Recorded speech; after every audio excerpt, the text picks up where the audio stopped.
Anand TV ఛానల్కు స్వాగతం. ఇక వార్తల వివరాల్లోకి వెళ్తే అనకాపల్లి జిల్లా పైకరావుపేటలో హోంమంత్రి అనిత శుక్రవారం విస్తృతంగా పర్యటించారు.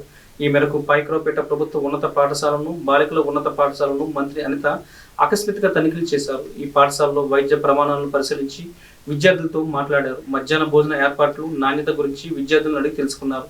అనంతరం ఉపాధ్యాయులతో చర్చించి సిబ్బంది వివరాలు తెలుసుకున్నారు.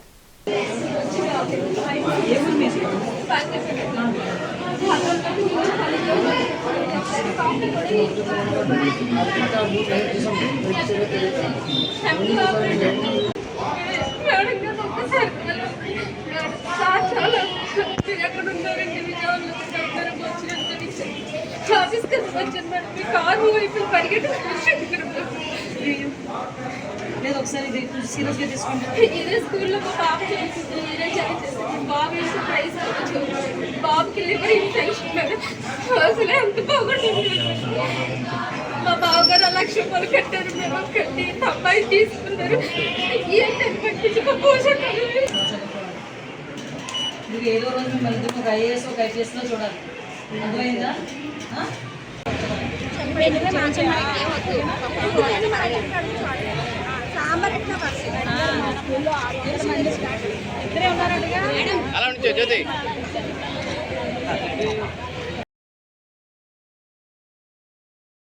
అంతర్జాతీయ కృష్ణ చైతన్య సంఘం ఇస్కాన్ విశాఖపట్నం శాఖ ఆధ్వర్యంలో ఈ నెల 7వ తేదీన జరగనున్న శ్రీ జగన్నాథ స్వామి వారి రథయాత్ర మహోత్సవంను అన్ని ఏర్పాట్లు చేస్తున్నట్లు ఇస్కాన్ విశాఖ శాఖ అధ్యక్షులు సాంబాదాస్ చెప్పారు. శుక్రవారం నగరంలో ఓ హోటల్లో ఏర్పాటు చేసిన మీడియా సమావేశంలో ఆయన మాట్లాడుతూ సాంప్రదాయ పూరి జగన్నాథ రథయాత్ర పద్ధతిలో పవిత్ర ఆషాఢ శుక్ల తిథియ పర్వదినాన 7వ తేదీ అనగా ఆదివారం వరుసగా 17వసారి అత్యంత వైభవోపేతంగా ఈ రథయాత్ర నిర్వహిస్తున్నామని తెలిపారు. ప్రతి ఏడాదిలాగే ఈ సంవత్సరం కూడా శ్రీ జగన్నాథ, బలదేవ, సుభద్రాదేవిలను వేరువేరుగా 3 రథాల్లో ఒకేసారి ఊరేగింపుతూ భక్తులకు దర్శనం కల్పిస్తామని చెప్పారు. ఈ రథయాత్ర అలంకరణ కొరకు ఒడిశాలోని పిప్పిలి నుంచి ప్రత్యేక అలంకరణ సామాగ్రి తీసుకొచ్చామని చెప్పారు. ISKCON Sagar Nagar Visakhapatnam will be celebrating 17th Rath Yatra in the city with a grand program. There will be 5 Ratham. One is the Jagannath Baldev Subhadra, big Ratham, 2 other small Ratham, and this is the grandest as we have in Puri. It's a very auspicious Tithi, Ashad Ditya Shukla Tithi, and Rath Yatra will be starting from the Buddha Park. It will go through the beach road.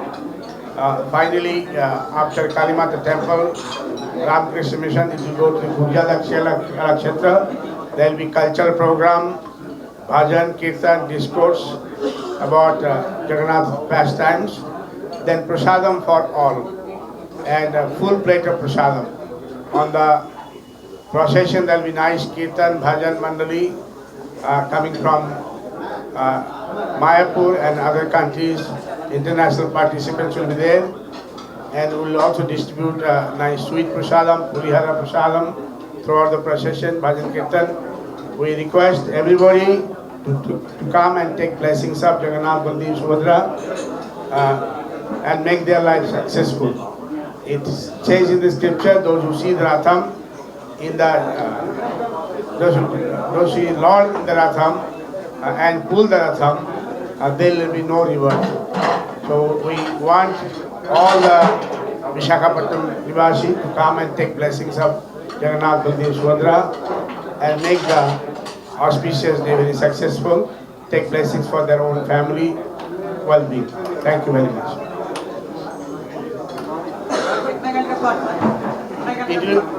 On 7th July, program will start at 4 o'clock. And many MLAs, MP and Home Minister, also Ram Mohan Ji, our Srikakulam MP and Minister for Aviation, he also said he will participate as a chief guest. And our Anita Madam, the Home Minister of Government of Andhra Pradesh, and all the MLAs are invited. They are expected. They have already informed that they will come and participate in the program. Mataji నితాని సేవాని మాట్లాడుతూ రథయాత్ర ఆదివారం సాయంత్రం 4 గంటలకు సాగర్ తీరంలో ఉడా park వద్ద బయలుదేరి RK beach Kalimata మందిరం Ramakrishna machine మీదుగా సిరిపురం వద్ద గల గురజాడ కళాక్షేత్రం వద్ద రాత్రి 7 గంటలకు ముగుస్తుందన్నారు. ఆంధ్రప్రదేశ్లోని వివిధ ప్రాంతాల నుంచే కాకుండా బెంగాల్ మరియు ఒరిస్సా నుంచి వచ్చిన వివిధ భక్తులు నృత్య కీర్తనలతో యాత్ర ముందుకు సాగుతుందన్నారు. దారి పొడుగున భక్తులందరికీ పులిహోర ప్రసాదం వితరణ చేయడం జరుగుతుందని అన్నారు. వివిధ పాఠశాల మరియు కళాశాల నుంచి సుమారు 500 మంది విద్యార్థులు ఈ ఉత్సవంలో జగన్నాథుకి సేవ చేయడానికి స్వచ్ఛందంగా ముందుకు వచ్చారన్నారు. చాలా ప్రత్యేకంగా ఉంది ఈ సంవత్సరం రథయాత్ర. గత 16 సంవత్సరాల నుంచి ఇస్కాన్ వైజాగ్ శాఖ రథయాత్ర జరిపిస్తున్నారు. ఇది 17th ఇయర్. మాకు ఎంతో ఆనందంగా ఉంది. మనం పూరిలో ఎలా అయితే జగన్నాథ స్వామి రథయాత్ర జరుగుతుంది అదే స్టైల్లోనే అదే తిథి ఆషాఢ శుక్ల ద్వితీయ పుణ్యతిథి నాడు మన విశాఖపట్నంలోని గూడా పార్క్ ఎదురుగాని మనం రథయాత్ర మొదలు పెడుతున్నాము. జూలై 7th సాయంత్రం 4:30 గూడా పార్క్ నుంచి ఊరేగింపు మొదలవుతుంది. అయితే ఈ జగన్నాథ స్వామి రథయాత్ర ఒక ప్రత్యేకత ఏంటంటే పూరిలో ఎలా అయితే జగన్నాథ స్వామికి బలదేవికి సుభద్రకి వేరే వేరే రథాలు ఉంటాయి అలా ఇక్కడ కూడా స్వామి వారికి వేరే వేరే రథాలు ఉంటాయి. అలానే కృష్ణ కృపామూర్తి అభయ చరణారవింద భక్తి వేదాంత స్వామి శ్రీల ప్రభుపాద్ ఎవరైతే ఇస్కాన్ సంస్థాపిక ఆచార్యులు ఆయనకు కూడా వేరుగా ఒక రథం అనేది ఏర్పాటు చేయడం జరిగింది. ఈ రథంలో చాలా మంది డివోటీస్ పార్టిసిపేట్ చేస్తున్నారు. అయితే ఈ ఇయర్ విశేషం ఏంటంటే మన హోమ్ మినిస్టర్ అనితా మేడం గారు మరియు మన సెంట్రల్ మినిస్టర్ రామ్మోహన్ నాయుడు గారు కూడా ముఖ్య అతిథులుగా ఈ యొక్క ప్రోగ్రాంలో పాల్గొంటున్నారు. అండ్ వాళ్ళతో పాటు చాలా మంది ఎమ్మెల్యేస్ కూడా ఈ యొక్క ప్రోగ్రాంలోని మినిస్టర్స్ కూడా పార్టిసిపేట్ చేయ అవకాశం ఉంది. సో ఇది చాలా స్పెషల్ ప్రోగ్రామ్. మొట్టమొదటిసారి పూరి బయట జగన్నాథ స్వామి రథయాత్ర 1967లో శ్రీల ప్రభుపాద గారు శాన్ ఫ్రాన్సిస్కోలో మొదలుపెట్టారు. ఇప్పుడు ఈ జూలై 7th తిథి నాడు ఆల్మోస్ట్ ఆన్ మోర్ దెన్ 250 కంట్రీస్లో ఆల్ ఓవర్ ద వరల్డ్ ఒకేసారి రథయాత్ర అనేది మేము ఇస్కాన్ వాళ్ళు జరిపిస్తూ ఉంటున్నాము. సో మన ఊరేగింపులో మాయాపూర్ హెడ్ క్వార్టర్స్ నుంచి చాలా మంది డివోటీస్ వస్తారు. అలాగే ఒరిస్సా నుంచి చాలా మంది డివోటీస్ ఉంటారు. విశేష కోలాటము ఇంకా భజన మండలి కూడా ఏర్పాటు చేయడం జరిగింది. దారి పొడవునా కూడా పులిహార ప్రసాదం దద్దోజనం అలాంటి డిస్ట్రిబ్యూషన్ జరుగుతుంది. కీర్తన మండలిస్ కూడా దీంట్లో పార్టిసిపేట్ చేస్తారు. అలానే అనేక కళాశాలల నుంచి పాఠశాలల నుంచి పిల్లలు కూడా విచిత్ర వేషధారణ ఫ్యాన్సీ డ్రెస్ లాగా మహాభారత రామాయణం నుంచి క్యారెక్టర్స్ని రిప్రజెంట్ చేస్తూ ఈ యొక్క ఊరేగింపులో పాల్గొంటారు. అయితే ఇది 4:30కి గూడా పార్క్లో స్టార్ట్ అయ్యి అక్కడి నుంచి మన YMCA తర్వాత కాళీ మందిర్ అండ్ రామకృష్ణ మిషన్ అంతా పాస్ అవుతూ గురజాడ కళాక్షేత్రంలో ఈ ఊరేగింపు ముగిస్తుంది. అక్కడ స్వామివారికి వేదిక పైన తీసుకువెళ్ళడం జరుగుతుంది. అక్కడ ఆయన విచ్చేసినప్పుడు ఆయనకి మహాసంధ్యారతి అలాగే 1008 వంటకాలు కూడా ఆయనకి నైవేద్యం చేయడం జరుగుతుంది. తదుపరి సాంస్కృతిక కార్యక్రమాలు కూడా ఉంటాయి. అలాగే జగన్నాథ లీల విశేషాలు కూడా అక్కడ చెప్పడం జరుగుతుంది. సో వైజాగ్ వాసులందరికీ ఇది చాలా ప్రత్యేకమైన అవకాశం. ఎవరైతే జగన్నాథ పూరి వెళ్ళలేరు మనం జగన్నాథ రథయాత్ర వైజాగ్లోనే జరిపిస్తున్నాము. కావున భక్తులందరూ రావాలి, జగన్నాథ స్వామి యొక్క కరుణా కటాక్షాలు పొందాలి. ఈ రథయాత్ర చాలా చాలా ప్రత్యేకంగా ఉంది. వామన పురాణంలో అంటారు ఎవరైతే జగన్నాథ స్వామిని ఒకసారి రథం మీద చూస్తారు, రథ చక్రాన్ని తాకతారు, రథాన్ని లాగతారు, ఏ ప్రదేశంలో అయితే రథయాత్ర జరుగుతుంది ఆ గాలిని పీలుస్తారంటే కూడా వాళ్ళకి పునర్జన్మ ఉండదు. ఇది చాలా మంచి అవకాశం. సో వైజాగ్ వాసులందరికీ ఇదే మా ఆహ్వానం. అందరూ రండి, హ్యాపీగా తరలి రండి. జగన్నాథ స్వామి ఒక ఊరేగింపులో రథయాత్రలో పాల్గొండి, భగవంతుడు ఒక కరుణా కటాక్షాలు పొందండి. హరే కృష్ణ. అనకాపల్లి జిల్లా అచితాపురం మండలం మూటూరుపాలెంలో నిల్వ ఆహారం తిని 11 మంది అస్వస్థకు గురయ్యారు. వెంటనే అచితాపురం PHC వైద్య బృందం సకాలంలో స్పందించడంతో ప్రాణాపాయం తప్పింది. ఈ మేరకు స్థానిక ఎమ్మెల్యే సుందరపు విజయ్ కుమార్ గ్రామాన్ని సందర్శించారు. DMHO బృందం ప్రత్యేక వైద్య శిబిరాన్ని ఏర్పాటు చేసి బాధితులకు చికిత్స అందజేశారు.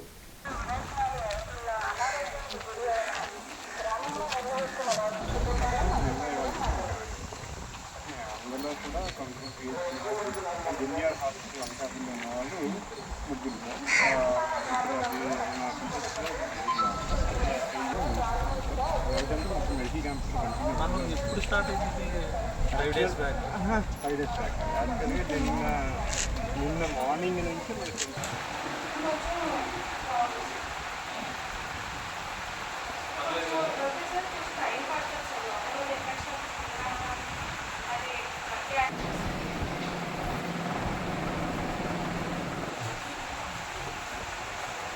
Hey, ఓ మైనర్ యువకుని పట్ల దురుసుగా ప్రవర్తించిన పోలీసులపై చర్యలు తీసుకోవాలని దళిత సేవ రాష్ట్ర అధ్యక్షులు పాల్తేటి పెంటారు అన్నారు.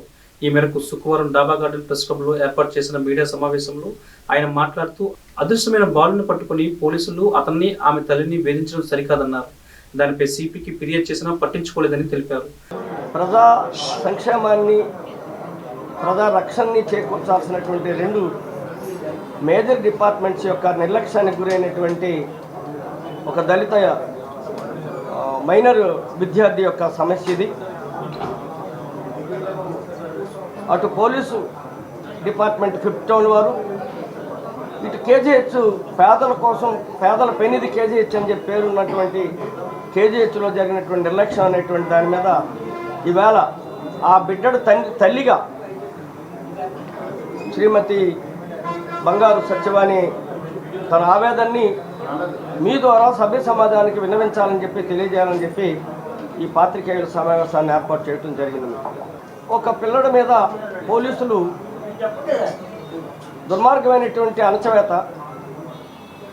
ఓకే కోపం వచ్చింది, పిల్లడు అల్లరి చేశాడు కాబట్టి ఒక లంపకాయ కొట్టి మందలించే వరకు వారికి అవకాశం తీసుకోవచ్చు. కానీ ఆ పిల్లవాడి యొక్క చెయ్యి విరిగిపోయేంత స్థాయికి, చెయ్యి విరిచేంత స్థాయికి 5th టౌన్ పోలీసులు ప్రధానంగా సిఐ ఆ దుర్మార్గమైనటువంటి పోలీసు క్రౌర్యాన్ని ప్రదర్శించిన తీరు ఇది ప్రజాస్వామ్యంలో సామాన్యుల ప్రజల పట్ల వారికి ఉన్నటువంటి వైఖరిని తెలియజేస్తూ ఉంది.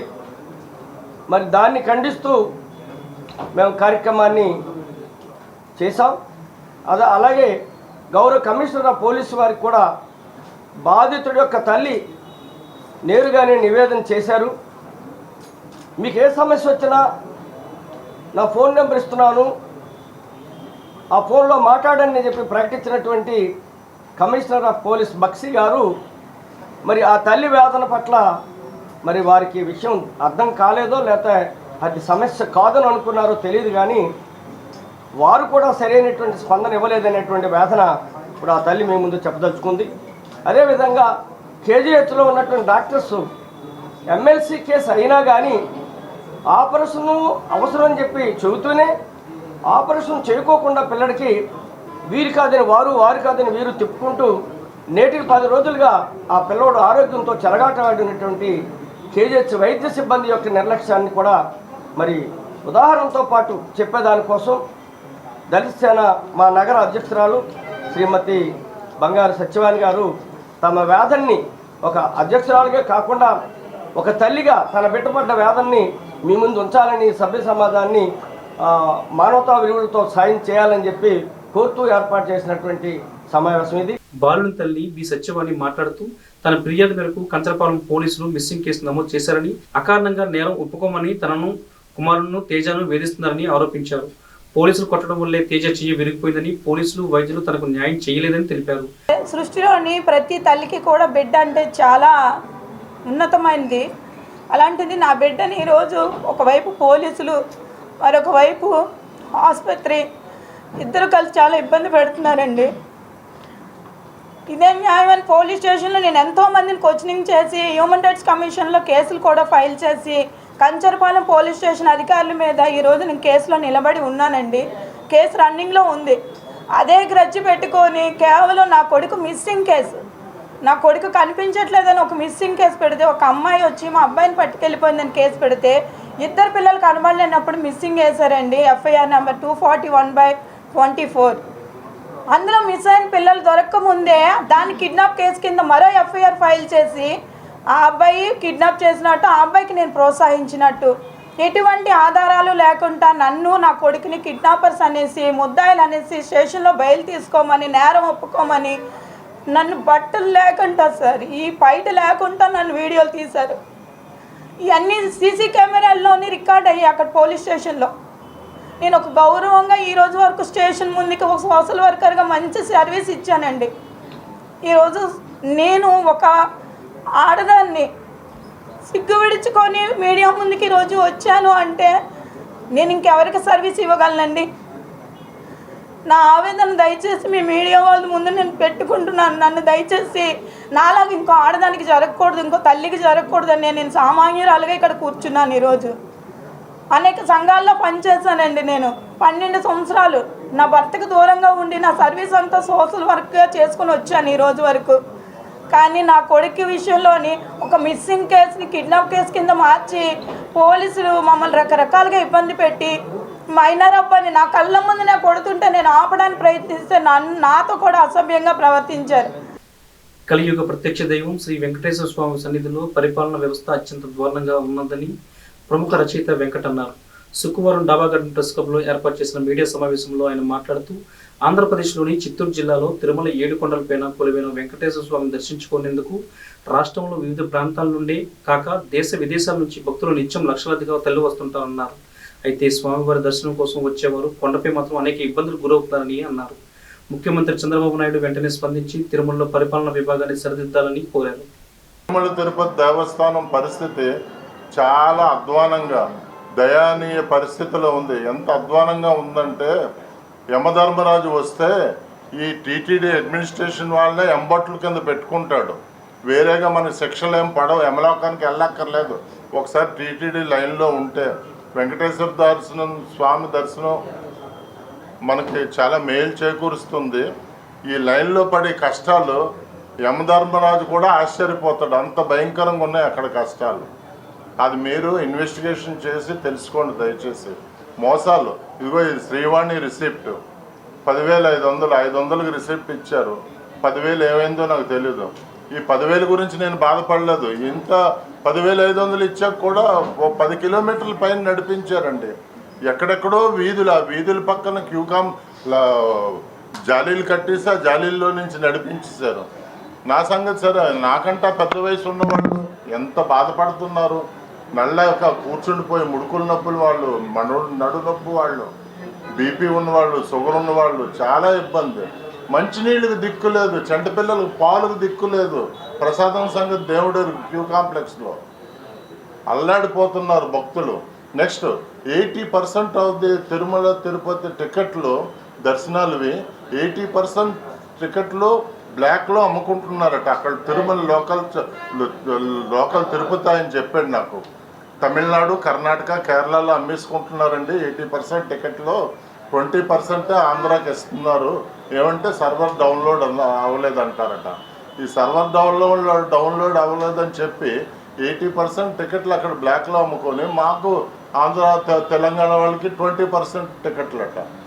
చాలా ఘోరంగా ఉంది. చంద్రబాబు నాయుడు గారు ఒక్క నిమిషం కళ్ళు మూసుకుంటే తిరుపతి ప్రజల టీటీడీ వాళ్ళు పచ్చడి చేసేయడానికి రెడీగా ఉన్నారు. చంద్రబాబు నాయుడు గారు ఒక్క అవకాశం ఇస్తే తిరుపతి ప్రజలు రెడీగా ఉన్నారు ఈ టీటీడీ వాళ్ళు పచ్చడి చేసేయడానికి. నరకం చూపిస్తున్నారండి అందరికీను. ఈ వార్తలు ఇంతటితో సమాప్తం. తిరిగి మళ్ళీ నెక్స్ట్ బులెటిన్లో మళ్ళీ కలుసుకుందాం. అంతవరకు సెలవు, నమస్కారం.